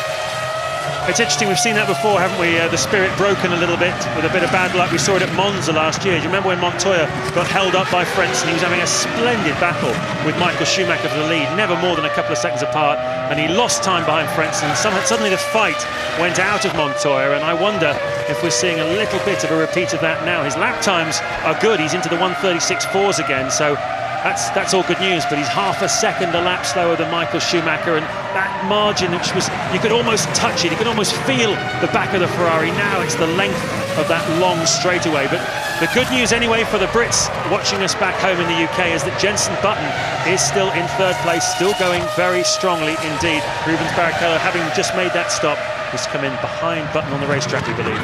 Yeah, Jenson Button almost didn't say it, but looking very solid for his first podium. Coulthard, as are many of them now, backed off into the 37s. 1:37. Montoya has got on with it now. Barrichello has pitted. But so it's Michael Schumacher, 9.2 ahead of Montoya. Jenson Button is 9 seconds behind Montoya. Barrichello has fed back in, we think, in 4th place, ahead of Jarno Trulli. And Trulli remains ahead of Coulthard by 7 seconds. Alonso still relatively slow in 7th, and Sato taking the final championship point at the moment. So Montoya again faster than Michael Schumacher on the racetrack. The fight has not gone out of the Colombian. He certainly reminds me of Nigel Mansell. Whenever he's out there in a car and there's still some race to be had, he will still push as hard as he possibly can. Always worth watching. Montoya. We're on board though with David Coulthard. Nice shot of the steering wheel. Who just did a 1:42 and is now only 8.6 seconds ahead of Alonso. So, and this is why he ran wide in turn, I think that's 7 and 8 down there. So that is why Coulthard has lost so much time, an error somewhere out on the racetrack. Did you see how much dirt there was on the outside of that corner? That's what they call the marbles. It's the bits of rubber, isn't it, Martin, that come off the tyres, and they get mixed in with the dirt, and they really do make a very ungrippy cocktail. That looks like, is it a Toyota going slowly? Looks like it, doesn't it? It's Panis, I believe. There's D'Amato at the bottom of frame, and here's the BAR going through the shot. And that is indeed Olivier Panis, possibly just getting out of the way of... no, he's coming into the pits. Yeah. The Toyotas are 10th and 11th as Panis pits. So Michael Schumacher then 9.3 ahead. Button 3rd, Barrichello 4th, Trulli 5th, Coulthard 6th. Yeah, Panis coming into the pit lane. Alonso is 7th. Oh, it's a drive-through penalty. Is it? No, it's not a drive-through penalty. A team obviously weren't ready for him. There's nothing on the notice from race control to say that he had a drive-through penalty. So a bit of a weird moment there for the Toyota of Olivier Panis. With 10 laps to go in this 56-lap Grand Prix, and Montoya has not given up yet.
Closing stages of the Malaysian Grand Prix, 8 laps to go. James Allen and Martin Brundle with you in Sepang, Malaysia. Some concern on the wall of BAR because Jenson Button's pace has dropped off a little bit, and certainly Rubens Barrichello is picking up the pace. He's just 8.1 seconds behind the BAR of Jenson Button with 8 laps to go, and currently taking a second a lap out of him, so he will catch him if Jenson is unable to respond. But a very strange moment, Martin, just happened with the Toyota team, where Olivier Panis came into the pit lane and the team obviously weren't quite ready for him. Well, I think it was a false call, or maybe they'd asked him to move over and let D'Amata through. They were pretty close on the racetrack. Panis came down the pit lane for his 4th time this afternoon and gave a rather international sign to his own team bosses sitting on the pit wall, which will not endear him to them at all. Michael Schumacher then in your picture, 9.9 seconds clear, as he has had all afternoon, just about got the measure of Juan Pablo Montoya in 2nd, Button in 3rd, but as James pointed out, at the pace that they're doing, Button will come under pressure from 4th place man Barrichello before the end of the Grand Prix. That's a touch of deja vu, isn't it? Jenson really going to have to drive for that podium slot, no doubt about it. He's got to find some pace from somewhere. And talk about kicking a man when he's down. There's now a drive-through time penalty for car 17 for speeding in the pit lane. Who was that? Olivier Panis. A pointless visit to the pits is rewarded with a speeding fine, and he's going to have to do it all over again. But Jenson Button is the story, definitely, in the closing stage of this Grand Prix. Montoya is still pushing hard, but he cannot eat into the advantage of Michael Schumacher like he was doing earlier in the Grand Prix. At one stage, we saw him within 3.5 seconds of the Ferrari, and it all looked set up for a good battle. Then a little traffic and a little teammate interference from Rubens Barrichello ensured that Montoya dropped back, and he is now 10 seconds behind Michael Schumacher as Panis comes through again.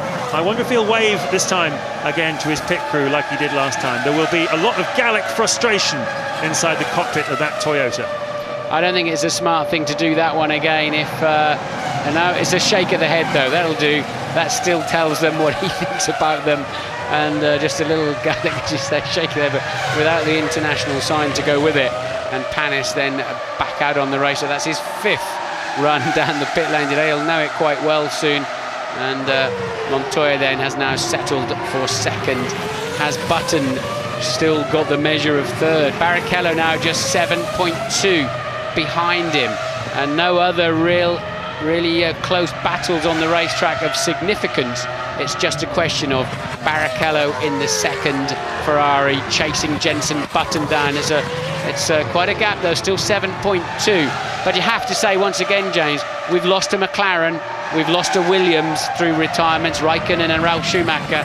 We haven't lost a Ferrari. They do seem peerless in their reliability, which under the current regulations in Formula 1, reliability is everything, particularly when it comes to point scoring. Remember, Michael Schumacher had, I think, 8 points after 3 Grand Prix last year. He's going to go home this afternoon, it looks like, with 20 already from just the 2. Yep, car off track there. Looks like Bruni in the Minardi Cosworth, who is currently down in 15th place. Talking about reliability, I mean, the platform for Schumacher and Ferrari's success undoubtedly over the last 5 years has been the reliability, and witnessed by the fact that he's the only man who's finished all of the 5 Malaysian Grand Prix to date. Everybody else that's run here has had some sort of retirement at some stage, and it's quite remarkable. Schumacher on course at the moment for his 3rd win in 6 appearances in Malaysia. 4 times he has sat on pole position here, but if Melbourne 2 weeks ago was a real show of strength by the Ferrari team, and today has seen a very different picture, I think, in Formula 1, with certainly the Williams of Juan Montoya able to live with the pace of the Ferraris, and that's tremendously encouraging for Bahrain in 2 weeks' time, where again we expect it to be very warm, and going into the European summer as well. So looks like we've got a fight on our hands for the World Championship.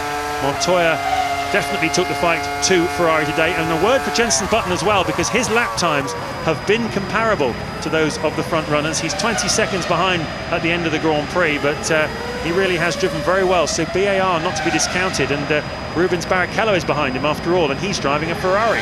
Yep, and Jensen has found half second a lap. He's down in the low 1 minute 36, as Barrichello's still faster, but Jensen has stopped a lot of the rot, and the gap, he's just had 2 good laps, and the gap remains at 6.8 seconds, so he has found a bit of extra speed. Patrick Head said to me at Williams on the start line, we're confident later on in the season we can improve significantly and challenge Ferrari. We don't think we can do it this afternoon. Well, you have to say Montoya's not been too far adrift. Good news for Formula One, as the BAR crew there are relaxing as much as they can. They've still got 2 cars in the points, Button 3rd and Sato in 8th. And spare a thought for that pit crew down there with their white and black overalls on, 3 layers of Nomex underwear, fireproof stuff, helmets, visors, all heavy equipment that they've got to wear. They've got to work hard down there in 57% humidity and 35 degrees the air temperature. Even at the height of the British summer last year, it didn't get much hotter than that, and it's been that way all throughout this weekend. And those guys really do deserve a nice cold beer at the end of today. I'm sure they'll have a few if Jensen Button does come through and get his first podium in 68 Grand Prix worth of trying.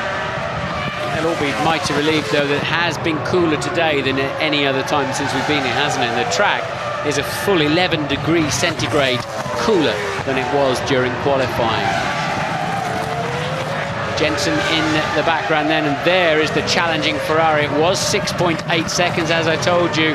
It is now 6.1, but he's got enough time, I think. He's got enough space, rather, with the laps available. Just 4 laps then. Well, Rubens Barrichello choosing this weekend to say, I know this, everyone says this is Michael Schumacher's team, but I'm here to prove that that is wrong. I feel good, I feel confident, I can win the World Championship this year, but you have to say, from the moment the cars hit the racetrack, Michael Schumacher has been by far the faster of the 2 Ferraris. Barrichello gambled on a different strategy, and it didn't really work out for him yesterday. Here's Jarno Trulli, mesmerisingly quick in the first half of the Grand Prix. Renault played a bit of a gamble with the strategy in the pit stops, fueled Trulli quite heavily, and he's ended up more or less where he started, in 5th place behind Rubens Barrichello, but quite a long way behind Barrichello. He's 20 seconds now behind the Ferrari. David Coulthard, a solid day for him at the office. 6th is worth 3 points for him, but he's a full minute behind the Ferrari of Michael Schumacher after 52 laps, and that's over a second a lap again for the McLaren. His teammate Kimi Raikkonen we saw retiring with what looked like an engine failure. We've yet to have that confirmed by Mercedes-Benz, and Alonso and Sato, the last of the 2 points paying positions, both men starting from the back of the grid this afternoon. Tell you what, Trulli's neck is going. If you watch him, he's struggling to keep it where it needs to be in the fast corners. No! That is Sato, isn't it? It's Sato's BAR Honda, was in 8th, hasn't got the reflective tape on the camera, so it's not Button. And Sato out of the Grand Prix then on lap 54 of 56. And the alarm bells will be ringing at Jensen Buttonville. Ted Kravitz is down in the BAR garage. Ted, what can you tell us? Well, I've just left that garage, James. I left it because they were all so calm. The pit crew amazingly calm. I'll go back, find out what's happened to Takuma Sato. They were amazingly calm. The guy who was most nervous, let me tell you, was John Button, Jensen's dad. BAR, of course, have had podiums before. The last was Germany 2001 with Jacques Villeneuve. They've only got a few laps to go. Can the car hold out? Well, can it indeed? As you say, Ted, over 2 years since the BAR team have had a podium, and Jensen Button's never had one. There you can see what happened to Takuma Sato. Yeah, and his teammate Button cannot afford to coast and save his engine to the end of the Grand Prix. Barrichello now just 5.4 seconds adrift and catching at best part of a second a lap. So it's going to be nip and tuck at the end, but it looks like Jensen's got enough in hand to me. Well, with 3 laps to go out of the 56 at the start, the yellow band there under the lap counter, 2 laps to go now, indicates that there is a car in a stricken zone, which of course is Sato being recovered, and so that area has a yellow flag caution. You're not allowed to overtake in the zone where Sato's car is broken down. There is second place man Juan Montoya. The pace has eased off now. The battle is over between Michael Schumacher and Juan Montoya. It lasted for a long time in this Grand Prix, and it gives tremendous encouragement to lovers of Formula One that this championship will be contested between BMW, Williams and Ferrari, if not by McLaren, who will soon join the battle. I've no doubt about that at all once they start to get some speed out of their car. Button, the gap 3.7. Button had to pass Massa in the Sauber last time. It's a Ferrari engine car. I don't expect it'll be getting in Barrichello's way too much when he comes up behind it. But Button now just 3.7 ahead of Barrichello then. Well, it's been an exciting Grand Prix right from the word go when Mark Webber failed to get off the start line. Terrific scrap between Michael Schumacher and Juan Montoya, who jumped into second place at the start. We saw a little pattern emerging after the first and second pit stops, whereby Schumacher had to be very careful on his Bridgestone tyres in the initial phases of the stint. But Montoya was much harder on his Michelins and was able to close the gap up. First time round, Schumacher then elongated it again. Second time round, he couldn't do that. Montoya got very close indeed, but a mixture of traffic and Ferrari tactics saw to the challenge of Juan Montoya, and Schumacher able to breathe a little bit of a sigh of relief and just sit on a cushion, which he's extended up to about 12 seconds now. He's heading into the last lap to make it 2 Grand Prix wins out of 2 at the start of the 2004 championship. Now look in the background here, there's Button coming into view, and there is Rubens Barrichello with 1 lap to go. They've cleared all the back markers. Button surely has his first ever podium in his pocket. 2.5 seconds is the gap. He'll not lose that in the last lap unless he makes a mistake, but he certainly can't back off. Michael Schumacher was a full 10.6 in the lead despite a cruisy lap in the 1:39s, and he's still cruising on this last lap, just off the throttle completely where he'd normally be virtually full power. Well, Jenson Button's got the jet, he's got the boat, he's got the pop star girlfriend, but he has not until now had the podium that goes with being a top name in Grand Prix racing. He's about 2 miles away from getting that podium. But first we have the small matter of Michael Schumacher to come through and collect win number 72 of his extraordinary Grand Prix career. We'll soon be celebrating 200 Grand Prix starts for Michael Schumacher in 4 races' time, and he's won 72 of them. Absolutely remarkable record, and it's his 3rd win in Malaysia coming up. He's backing right off, keeping us all waiting. Good crowd here today in Malaysia. They've seen a decent race as well. Lots to go on, lots of pit stops, lots of action, some good passing, particularly between Ralf Schumacher and Mark Webber. Lots of action, but at the end of it all, the result many expected, but not necessarily the way they expected it to come. Michael Schumacher wins in Malaysia, but Juan Montoya really gave him a run for his money this afternoon. And there is Jenson Button from Frome in Somerset. He joins the elite group to stand on a podium where you, Martin, have stood yourself many times in your Grand Prix career. Tell us what it feels like to be Jenson Button now, your first podium in Formula One. Yeah, I stood up there 10 times, but the first is the most important. It was, for me, it was the podium used to be a much smaller event back in those days than it is now. It's such a glorious moment, but whenever you're in the top 3 of an international world-class motor race, it is something very significant. The void between 4th and 3rd is just another planet, and he'll be so delighted, and it's well deserved too, I would say. He deserved that long before now, actually. He's been so unlucky not to be up on the podium before now. Well, the man who's done so much to get Jenson Button up to Formula One, who saw him through his karting days, who's been with him at every one of those 68 Grand Prix, just waiting for this to happen, is his father, John Button. And Louise, I guess he must be in tears right now. I am sure he is. At the moment, I'm stood with David Richards, who has an enormous, great big grin on his face. David, I mean, you're the man who brought Jenson to the team. He's delivered for you today, hasn't he? He's done a superb job. One of the toughest races of the year, the hottest race of the year, and he's just driven absolutely perfectly. So it's a great day for him. His first podium, well deserved. And I mean, you're on the same lap as Michael Schumacher. You've got a Ferrari behind you. What a great result for the team overall. It's a good start. We're really sort of, we've got to keep working at it now. Well done, David. Thank you. Well done indeed to the BAR team. As he said, we've got to keep working at it now. They've got the podium that they wanted. It's been a couple of years since BAR have been up there with Jacques Villeneuve. Remember him? He used to drive for the BAR team. Well, now the team leader is Jenson Button, and he has done a splendid job today. I always ask you for your driver of the day. I'm going to tell you who I think my driver of the day is, and that is Jenson Button, and I'm very, very pleased for him. But give us the racing driver's analysis. Who did the best job today? Technically speaking, I mean, there are 3 or 4 drivers, I think, who did an excellent job today. Michael Schumacher, really a very mature performance at the front. He had that under control. The tricky conditions at the beginning, Montoya never let go at all. I would agree with you, though, it's got to be Jenson Button for keeping them well in view. You could see the pair of them as he crossed the line, and a very mature performance by him. But I have to say, some great drives out there this afternoon. Some big questions to be asked by Renault. Where were they at the end? They were 5th and 7th and a long way off the pace. And McLaren too. Now only 4 World Championship points from 2 Grand Prix. Well, I was told that Louise was with John Button before. In fact, it was Dave Richards we heard from. This time she is with the man who steered Jenson all this way and who must be a very, very happy man now. I'm sure he is, James. He actually looks in a bit of a state of shock.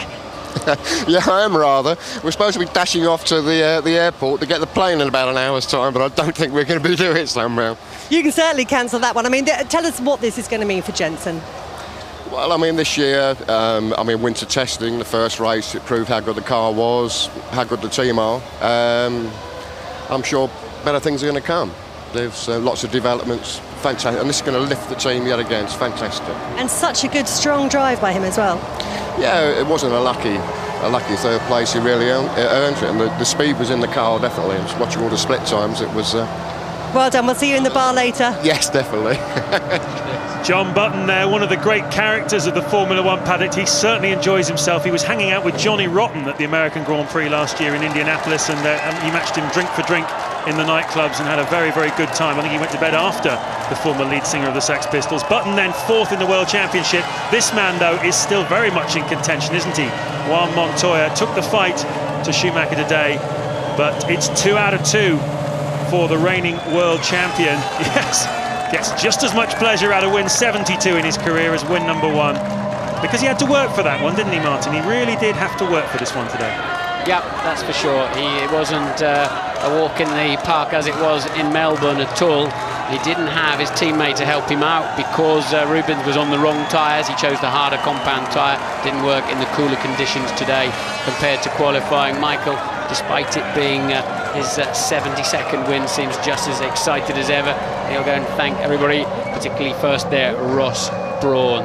So Massa finished 8th. He benefited from Sato dropping out of the Grand Prix for Sauber, and I think that's a well-deserved point too. He's really done well this weekend, I think, Massa. But really, Coulthard down in 6th, Raikkonen out of the race. There's Jenson Button, and he's going to savour this moment for the rest of his life.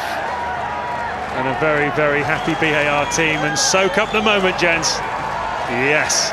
Lovely to see the Union Jack there once again on the podium. David Coulthard has had to carry it on his own, really, for the last few years since Damon Hill left Formula One. And a good crowd here in Malaysia today. It's election day, would you believe? General election day here in Malaysia.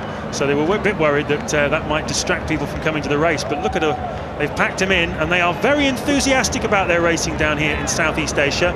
A lot of talk that Bernie Eccleston is looking at leading us down here a bit more often in future. Korea would like to have a race, I believe. India too would like to have a race. Well, that remains to be seen whether that will happen. But the Malaysian Grand Prix, this majestic track with a glorious grandstand designed to look like a banana leaf. We've had some eventful Grand Prix here over the years, haven't we? Remember the one where Schumacher moved over to let Eddie Irvine through to win? Schumacher just congratulating Button there. He knows how much it means. Sweet moment. Don't forget, Button used to race for the Williams team there, so congratulations from them. And he will have a big, big smile on his face when they get up on the podium. But look at Schumacher, 56 laps in the sweltering heat, 35 years of age, and he doesn't show any stress at all. 68th Grand Prix for Jenson Button then. Crucially, as we said, the first podium. Look at Michael, it's incredible, pumped, isn't it? It's just, he is so excited, it's incredible. He said, I've got nothing left to win, I'm under no pressure, doesn't matter what happens. Well, you wouldn't think that, would you, looking at him? And, well, his lap in qualifying yesterday was something quite exceptional. His own words, unusually for him, were, That was a mind-blowing lap, and certainly 20 points out of 20 for the first 2 Grand Prix. He's going to take some stopping, isn't he?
Win number 168 for the Ferrari team then.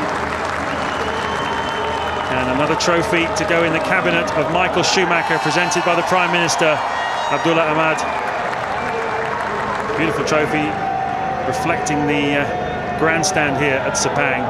Ross Brawn, the brains behind all but a very few of Michael Schumacher's race wins. And Juan Montoya trying hard, but I think the expression says it all. Be interesting to see what he says in the press conference after the race about the moment when traffic and Rubens Barrichello came in the way of his charge. Plenty of Colombians here making the long trip, and a moment we've all looked forward to for a long time. And the crowd, I have to say here, giving him the biggest cheer of all. Jenson Button. Great day. So we go into new pastures in 2 weeks' time in Bahrain. Another hot race, hopefully another close one too. This was a day though when Montoya charged, Button came of age, and Schumacher shone in the heat of Malaysia.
From the Petronas Malaysian Grand Prix, congratulations to our first three finishers.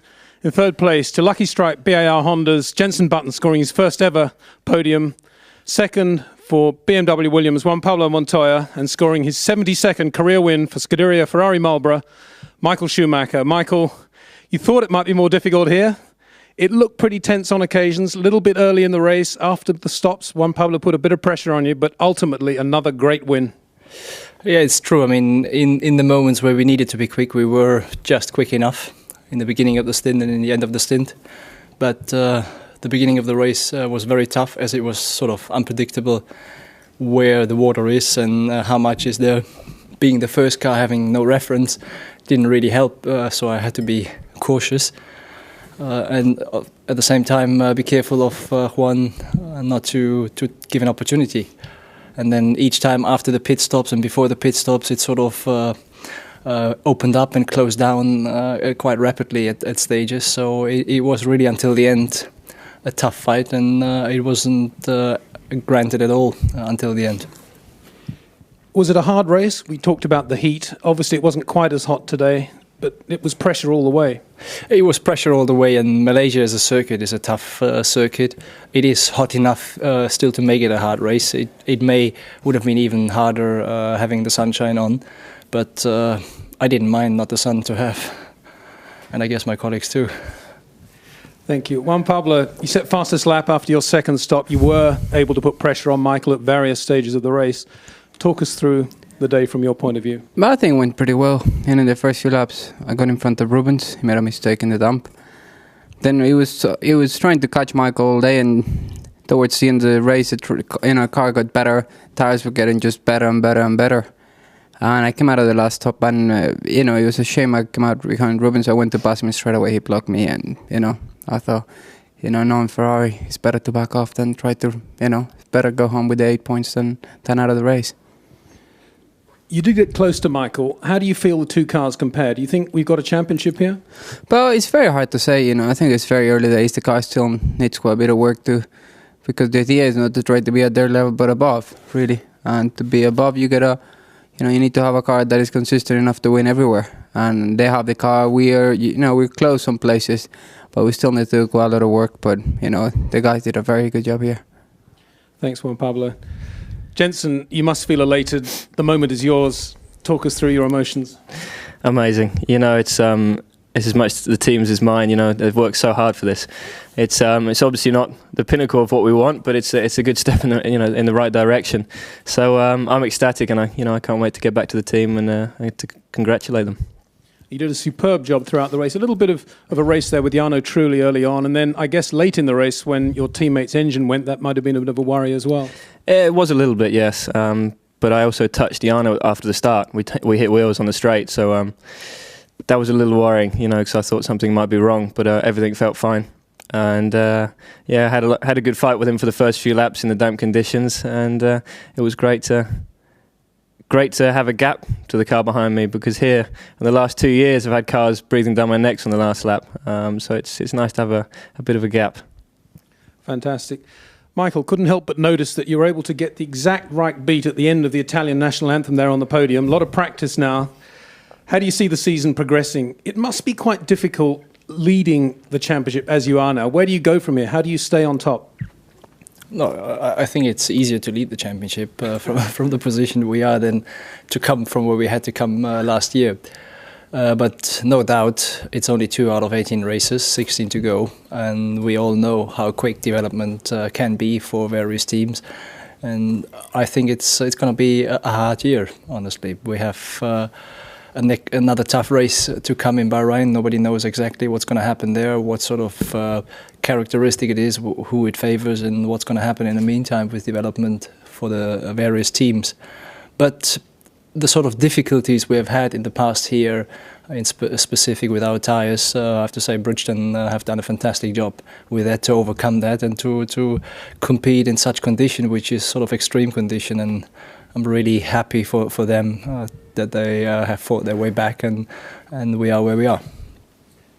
Now, if we could have some words from Michael and Juan Pablo in their own language, starting with Michael. Es ist sicherlich ein wahnsinnig toller Moment, denn das ist ziemlich lange her, dass wir hier ganz oben auf dem Podium gewesen sind. Wir hatten eigentlich für dieses Rennen mit sehr großen Schwierigkeiten gerechnet. Die sind zum Glück nicht ganz so eingetreten. Es war ein hartes, es war ein enges Rennen mit Juan, der zu jeder Zeit seinen Atem hat spüren lassen. Und bis zum Schluss war es eigentlich nicht klar, wohin die Reise geht, weil je nachdem zu welchem Zeitpunkt die Reifen gerade in welchem Zustand sie waren, konnte man mehr oder weniger schnell fahren und das war sehr unterschiedlich und dadurch war es unheimlich schwierig einzuschätzen, wie auch der letzte Boxenstopp ausgehen würde, weil zu dem Zeitpunkt Juan jedes Mal Zeit gut machen konnte. Und insofern bin ich natürlich extrem glücklich nach einer pessimistischen Prognose, die ich mir selbst gestellt hatte, dass wir hier das Rennen gewinnen konnten. Ich glaube, es gibt nichts Schöneres, wie jetzt nach Hause zu kommen und mit meinem kleinen Sohnemann den Geburtstag zu feiern, denn er wird morgen 5 und Papa hat, glaube ich, das richtige Geburtstagsgeschenk mitgebracht dann. Danke. Juan Pablo, in Spanish. Bueno, fue creo una buena carrera, el carro funcionó bastante bien. Una lástima que en la última parada, cuando ya estábamos acercándonos a Michael, salí detrás de Rubens y pues me bloqueé un poco y pues la verdad no se necesitaba eso. Yo creo que para el automovilismo, para tener unas buenas carreras, toca tratar de evitar eso, pero bueno, son las carreras y de todas maneras pues se hizo un buen trabajo, nos acercamos mucho a Ferrari y pues vamos a ver qué pasa. Thank you, gentlemen.